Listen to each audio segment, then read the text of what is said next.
New documents show how Pratt played Trump better than most. Trump, the current front-runner for the Republican nomination, had almost no relationship with Pratt before the 2016 election. But after, Pratt used his money and flattery to get on Trump's radar. Pratt lavished praise on him in public appearances, bought newspaper ads that hyped Trump as a job creator, and became a member of Mar-a-Lago. The president took notice. When Pratt opened a new factory in Ohio that promised hundreds of new jobs, Trump toured the plant alongside Australia's Prime Minister. Pratt, in turn, gained priceless publicity and proximity to the power of the presidency, providing him entree into an administration whose policies lowered his taxes and benefited his business. Behind closed doors, however, Pratt described Trump's business practices as being like the mafia, according to covert recordings obtained by 60 Minutes Australia and shared with The Times. The private comments, captured while Trump was still president, provide a rare glimpse into how a businessperson on the other side of Trump's transactions actually viewed the New York real estate developer's tactics, with a mix of blunt acknowledgement and admiration for someone so willing to test the boundaries of the presidency. On the recordings, Pratt recounts how Trump shared with him in December 2019 what he describes as elements of a conversation the president had with Iraq's leader right after a U.S. military strike there aimed at Iranian-backed forces. Days later, a U.S. drone strike in Baghdad would kill Iran's top security and intelligence commander. At one point, Pratt said, Trump discussed the phone call he had with Ukrainian President Volodymyr Zelensky earlier that year that had helped lead to Trump's first impeachment. That was nothing compared to what I usually do, Trump said. In Pratt's recounting, it is not clear whether Pratt shared these accounts with prosecutors or whether prosecutors are aware of the recordings. Pratt also describes on the recording how Trump asked his wife, Melania, to strut around Mar-a-Lago in her bikini, so all the other guys could get a look at what they were missing. In a statement, a representative for Trump condemned prosecutors and said the information was coming from sources which totally lack proper context and relevant information. In his own statement, Trump defended his relationship with Pratt.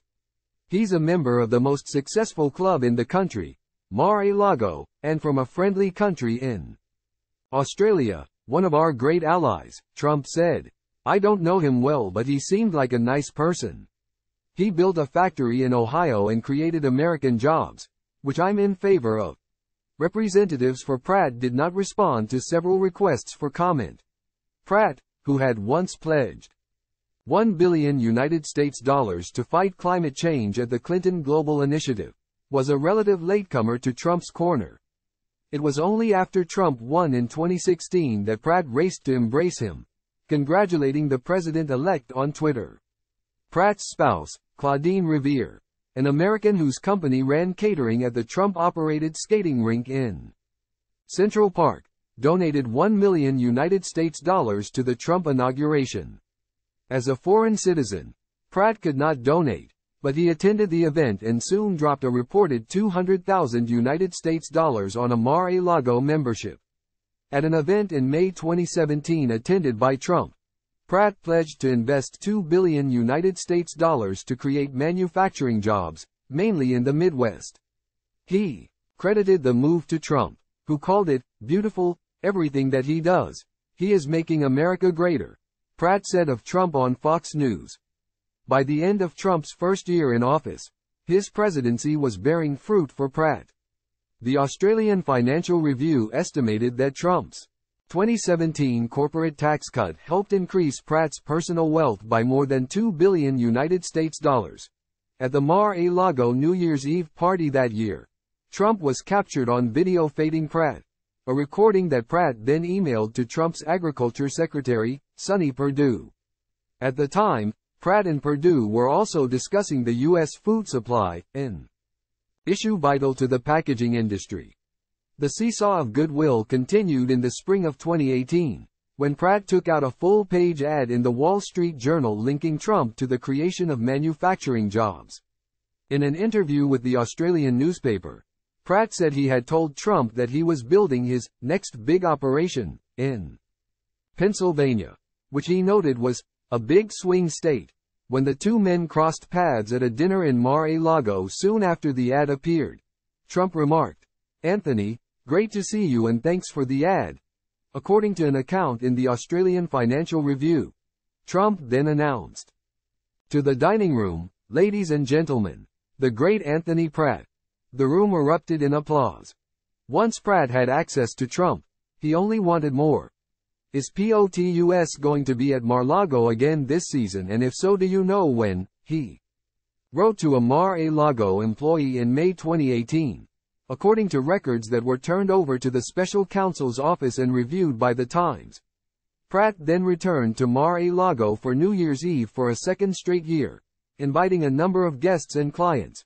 A witness in the federal documents case told prosecutors that Pratt spent $1 million to attend the party, well in excess of the normal charge, according to people with knowledge of the testimony.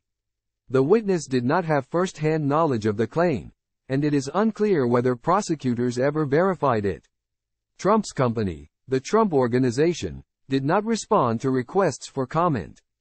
Time equals 400 Ms. Greater than Trump was a no-show for the 2018 New Year's Eve party.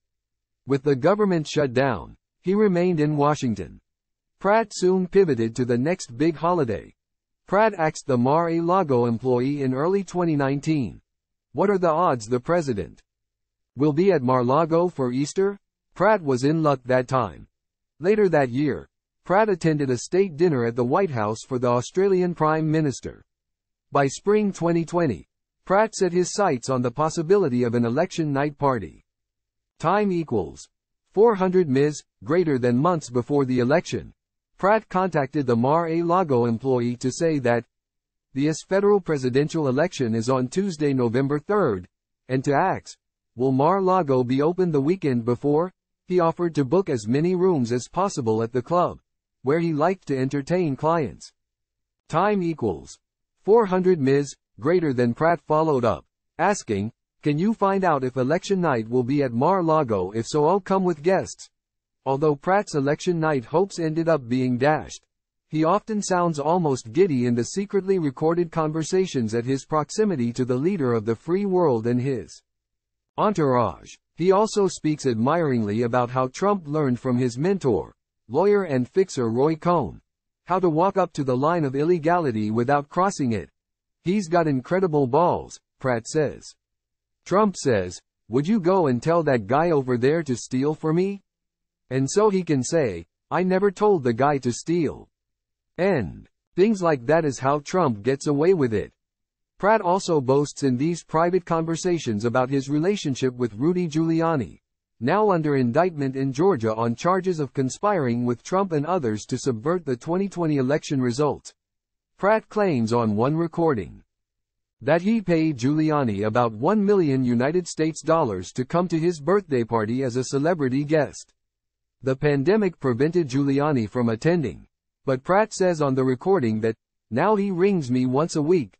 Rudy is someone that I hope will be useful one day," Pratt says. A spokesperson for Giuliani did not respond to requests for comment.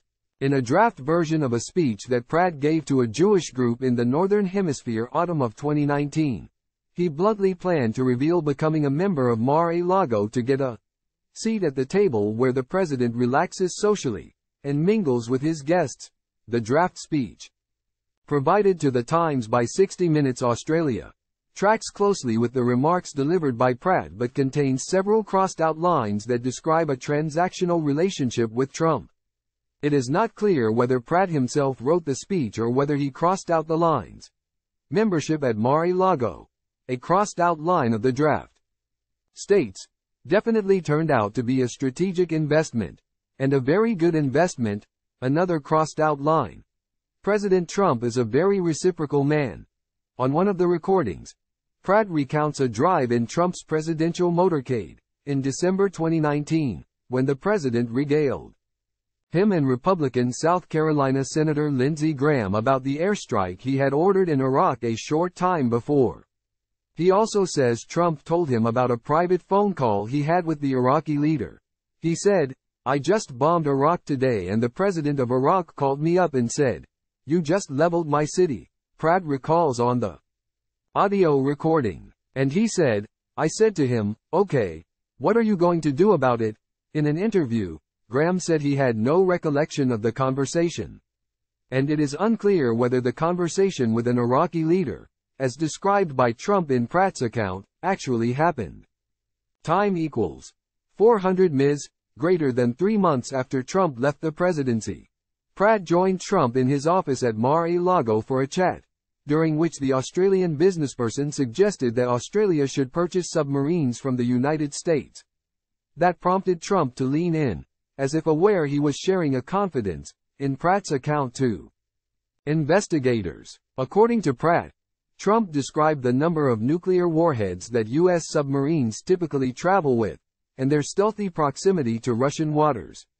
In November 2021, Pratt flew to Florida to have coffee at Mar-a-Lago and meet with Trump, records show. It is unclear what they discussed, or if they have met since.